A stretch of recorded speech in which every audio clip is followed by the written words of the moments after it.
তোমার বাবার তিল তিল করা টাকা, বেচারা কেউ 16 বছর বিদেশ, কেউ 18 বছর বিদেশ, রক্তটা পানি করে পয়সা রোজগার করে, কি পরিমাণ ঘাম শরীরটা দিয়া ঝরে আরব দেশে মরুভূমিতে।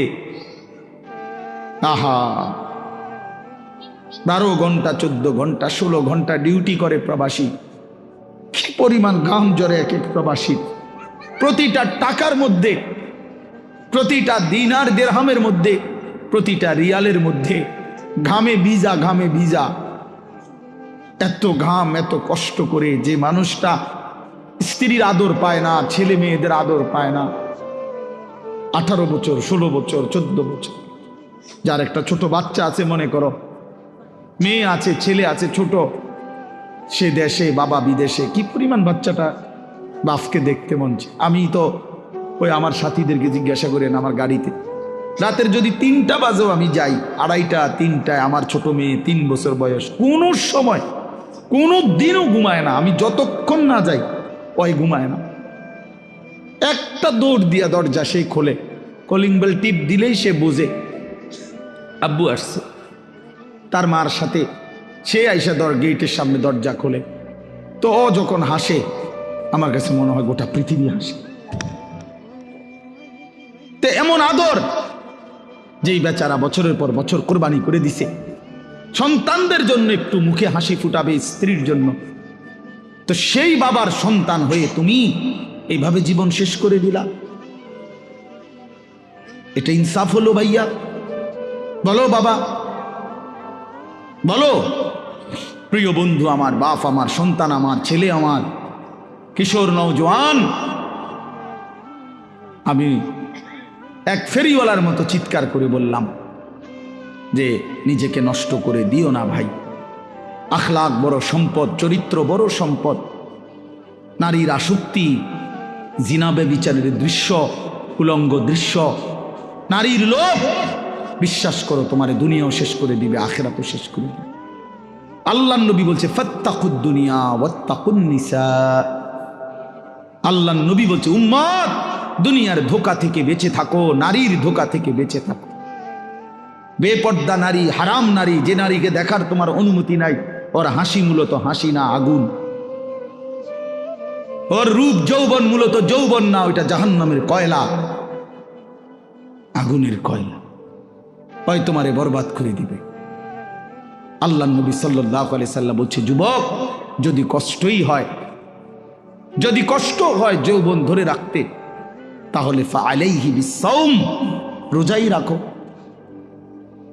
রোজা রাখো, রোজা রাখো। ফাইন্নাহু লাহু বিজাউন, কেননা রোজার মধ্যে যৌন শক্তি প্রতিরোধের প্রতিষেধক আছে, অ্যান্টিবায়োটিক। রোজা রাখো। আল্লাহ নবী সাল্লাল্লাহু আলাইহি সাল্লাম ইয়া মাশারাশ শাবাব, ডাইরেক্ট ডাক দিছি, ইয়া মাশারাশ শাবাব, হে যুব সমাজ। কি মজাদার শব্দ, নবীজি নিজে বলছে, যুবককে আলাদা বলছে, হে যুব সমাজ। মান ইসতাতাআ মিনকুমুল বাআতা ফালিয়াতাযাওয়াজ, যার বিবাহের সামর্থ্য হয়েছে, 1 নম্বরের আর্থিক সামর্থ্য, 2 নম্বর শারীরিক সামর্থ্য, তো তুমি বিবাহ করো। ফাইন্নাহু আগাদ্দু লিল বাসার, বিবাহ তোমার চোখ নিচের দিকে হেফাজত করবে। ওয়া আহসানু লিল ফারজ, লজ্জাস্থানকে পবিত্র রাখবে গুনাহ থেকে। ওমান লাম ইয়াস্তাতি, আর যদি কেউ এই মুহূর্তেই পারতেছো না, পরিবেশ পারিপার্শ্বিকতা সব মিলাইয়া বিবাহের সময় এখনো হয় নাই, কিন্তু নিজের যৌন চাহিদা আছে, নিজের ভিতরের কামনা বাসনা আছে, এটা তো বন্ধ করে দেওয়া যাবে না। এমন কোনো ট্যাবলেট দিয়া বেলে যে তার যেন আর কোনো শারীরিক কোনো যৌন চাহিদাই যেন না থাকে, এমন ইঞ্জেকশন দিয়ে দেন না, তাহলে তো মুশকিল, এটা বিপদ। এটা তো আল্লাহ প্রদত্ত, আল্লাহ প্রদত্ত। অতএব আল্লাহ নবী বলছেন ফাআলাইহি বিসসাওম, তাক ওদিকে তাকায়ও না ভাই, এত মানুষ সবাইরে গুছান সম্ভব না, কিছু পাগল ছাগল ফালতু এগুলো থাকবে, এটা এত তান টোহাইয়া লাভ তুমি যে দূর শুনছে দূর। আমি এত সংখ্যার চিন্তাও করি না, এন মানুষ হয়েছে 10 কোটি, হ্যাঁ, আল্লাহ কইল আমি নিলাম না, কথা বুঝছেন না? মানুষ হয়েছে 50 লাখ আর কি, সব আমার আলগি দিয়ে মনে করেন 4 রাস্তার মাথা নিয়ে হতায় দিয়ে আইছে, আল্লাহ বলছে আমি আনিস তোমারে নিলাম না, খালি তো লাভ হইল কি? এই জন্য এটা কোনো বিষয় না। তো আল্লাহ নবী বলেন ফাআলাইহি বিসসাওম, তাহলে তুমি রোজা রাখো, ফাইন্নাহু লাহু বিজাউন, এবং এটার মধ্যেই তোমার জন্য প্রতিষেধক রয়েছে। সবর করো, রোজা তোমাকে সবর করতে শিখাবে, রোজা তোমার চরিত্রকে পবিত্র রাখতে শুরু করে শেখাবে। এটা রাসূলুল্লাহ সাল্লাল্লাহু আলাইহি ওয়াসাল্লামের নববী প্রেসক্রিপশন, এটা নবীজির প্রেসক্রিপশন, নবীজির ঔষধ।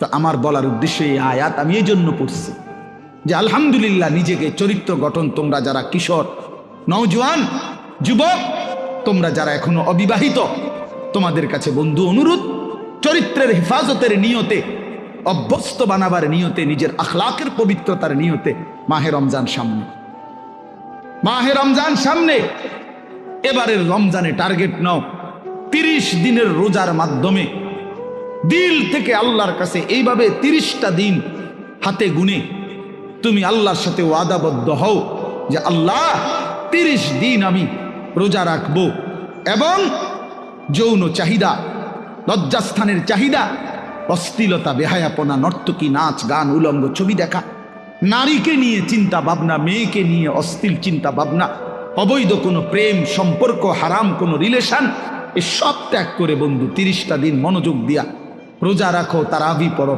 ইফতার করো, সাহারি করো, তসবিহ পড়ো, তেলাওয়াত করো, কোনো আলেমে দ্বীনের সাথে উঠা বসা করো, ইমাম সাহেবের সাথে সম্পর্ক করো, ইনশাআল্লাহ দেখবা আল্লাহ চাহে তো 30 দিনের মাথায় আল্লাহ বলেন লাআল্লাকুম তাত্তাকুন, আমি আল্লাহ ওয়াদা দিলাম মোমেন তোকে মুত্তাকি বানিয়ে দেব। কে আমাকে বানাইলেন, কোত্থেকে আসলাম, কেন আসলাম? যিনি আমাকে বানাইলেন সেই মহান মালিক আমার, তিনি কি জন্য বানাইলেন? আমি যা করছি এটাই কি তিনি চাচ্ছেন কিনা, আর তিনি যা চাচ্ছেন আমি তা করছি কিনা? প্রতিনিয়ত যে মানুষগুলো কবরে যায়, মৃত্যুবরণ করে, কেউ নিজের ইচ্ছায় মরে না, মরতে চায়ও না, কিন্তু এক অদৃশ্য মালিক তাদেরকে নিয়ে যাচ্ছেন। কেন নিয়ে যাচ্ছেন, কোথায় নিয়ে যাচ্ছেন, শেষ পর্যন্ত এর পরিণতি কি, আমাদের গন্তব্য কোথায়, মঞ্জিল কোথায়, এই বিষয়গুলো নিয়ে ভাবা, ফিকির করা, এটা অনেক বড় নিয়ামত। আর শুধু দুনিয়া খাইলাম, ঘুমাইলাম, পেশাব পায়খানা করলাম, যৌন চাহিদা পূরণ করলাম, লজ্জাস্থানের চাহিদা পূরণ করলাম, যা মন চাই তাই করলাম, প্রিয় ভাই, এটা কাফের মুশরিকদের স্বভাব। কোরআনুল কারীমে স্পষ্ট আছে, আল্লাহ তাআলা বলেন কাফেরদের কথা হলো মা হিয়া ইল্লা হায়াতুনা দুনিয়া, জীবন বলতে আর কিছুই নয়, শুধুই দুনিয়া, এটাই জীবন। নামুতু ওয়া নাহিয়া, মরছি, বাঁচতেছি, কেউ মরে কেউ বাঁচে, এই জীবন। খাইয়া পয়রা দুনিয়া, ভোগ বিলাসিতার দুনিয়া, চাওয়া পাওয়া, প্রাপ্তি অপ্রাপ্তি, সবটাই দুনিয়া।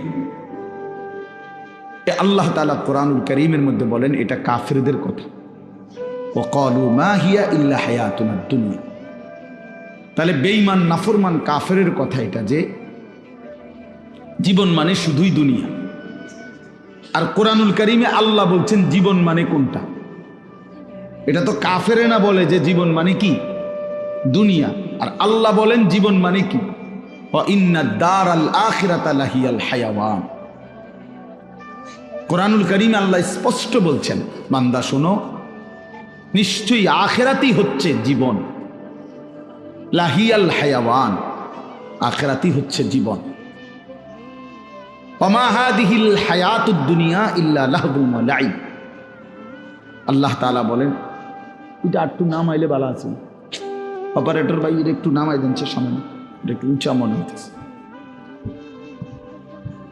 দেন, হ্যাঁ ছেড়ে দেন, হইছে। আল্লাহ তাআলা বলেন দুনিয়ার জীবন বান্দা আর কিছুই নয়, ইল্লা লাহবুন ওয়া লাইব, শুধুই তামাশা, শুধুই খেলাধুলা। তাহলে আল্লাহ বলছে দুনিয়া খেলাধুলা, দুনিয়া তামাশা, তাহলে জীবন কোথায়? আখিরাত। জীবন কোথায় বলেন?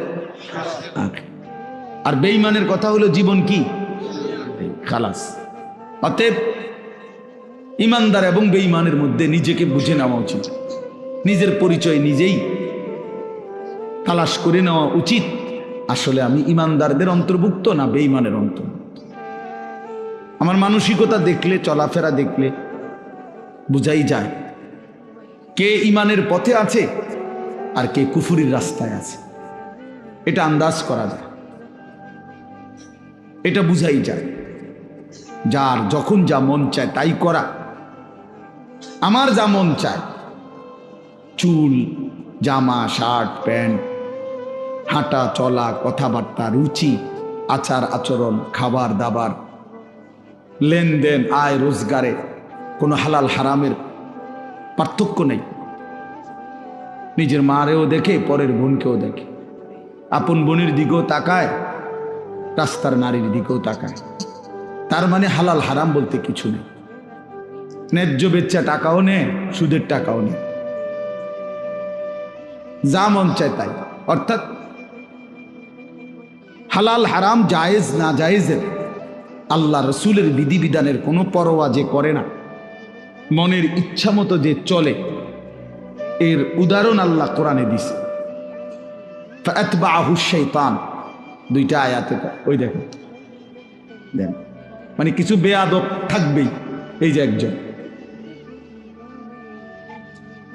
মানে কিছু ছেলে থাকবেই বেয়াদব, শেষ পর্যন্ত গাদ্দার। যে হুজুর আপনি নিষেধ করলে কিছু আমি শুনবো না, আমি কোনো সময় কারো কথা শুনি না, আজকে হঠাৎ আপনার কথা শুই না, আমি এই বেয়াদবি করবো কেন?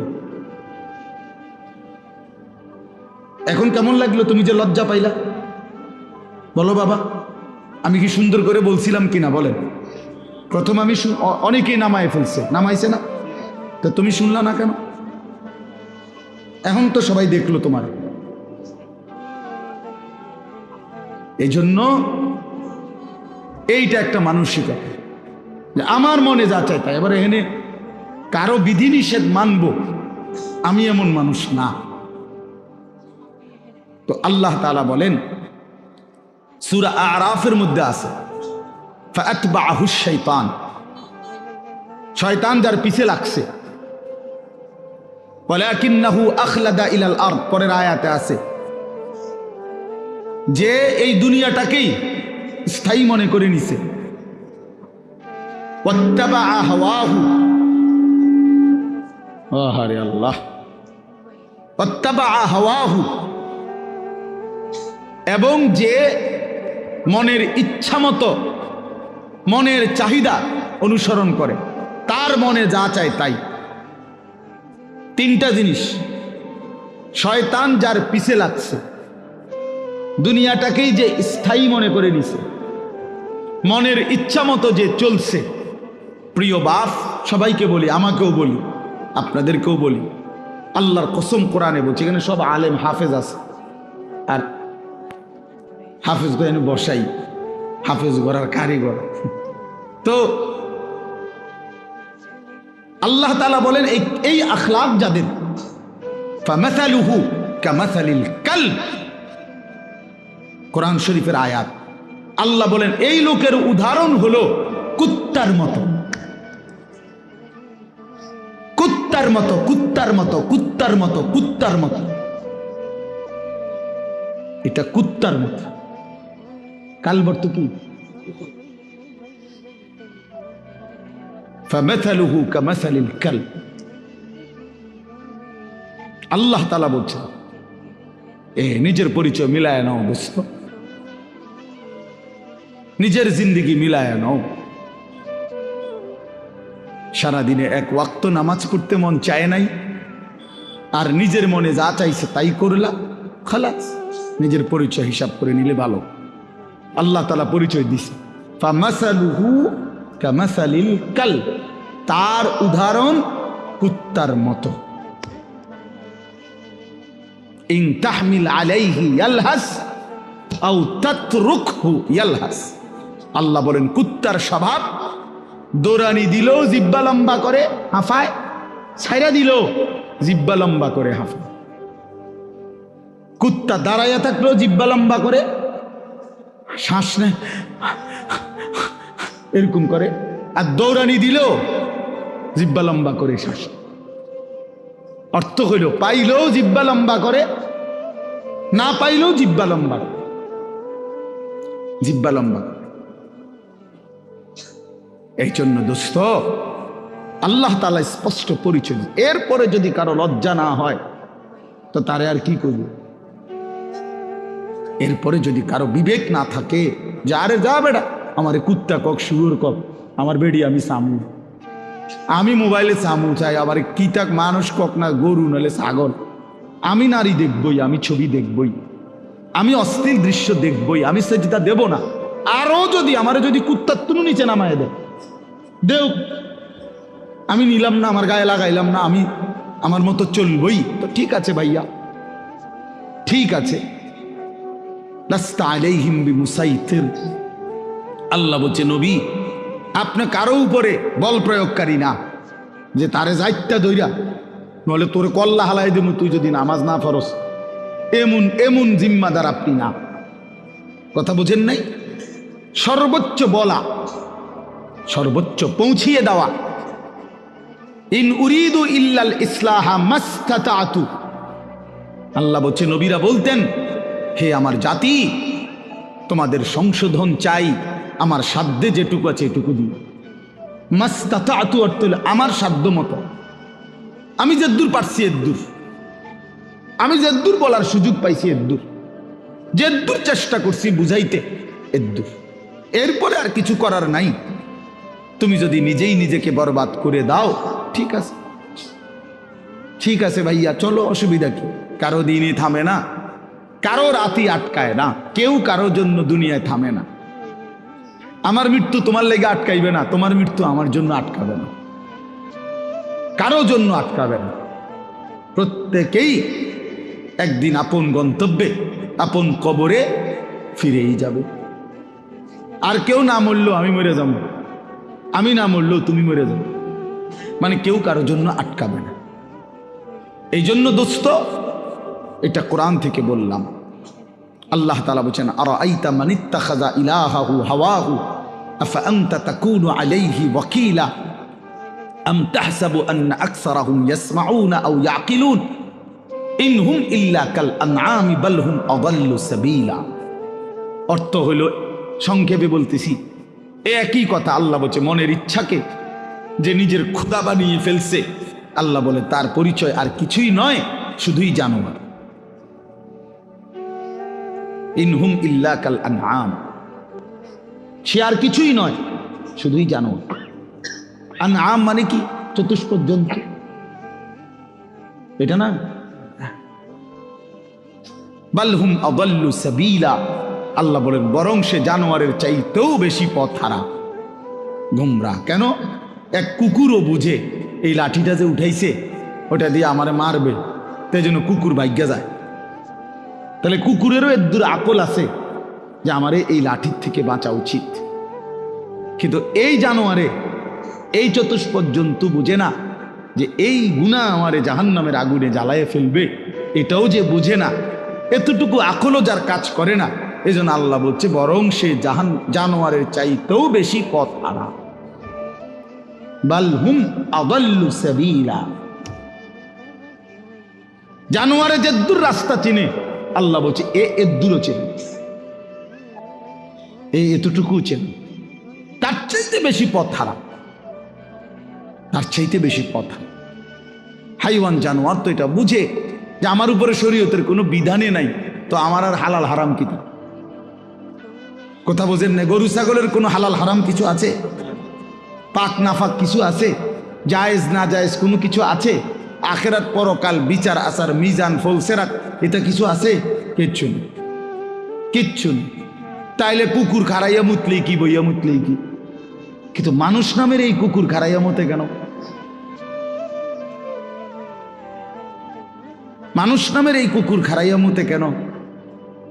অর্থ অসুবিধা নাই, প্রকৃত কুকুর তো খারাইয়া মুতলে ঠ্যাঙালগি দিলে তার জন্য তো এটা গুনাহ না, কারণ তার তো গুনার কোনো সিস্টেমে নাই। কিন্তু মানুষ নামের এই কুকুর যে খারাইয়া মতে তার তো গুনাহ হয়। তাহলে বোঝা গেল সে তো ওই চতুষ্পদ জন্তুর থেকেও বেশি কথা। প্রিয় বন্ধু, নিজের উপরে দয়া করো, নিজের উপরে রহম করো। প্রিয় সাথী, নওজোয়ান, নিজের ভালো বুঝো। এই জন্য বললাম আত্মপরিচয়, আত্ম উপলব্ধি অনেক বড় নিয়ামত।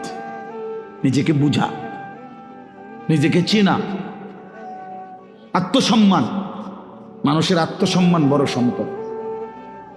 অনেক মানুষ আছে পৃথিবীতে আত্মমর্যাদার কারণে প্রয়োজনে না খাইয়া মরে যায়, কিন্তু মাথা নোয়ায় না কারো কাছে।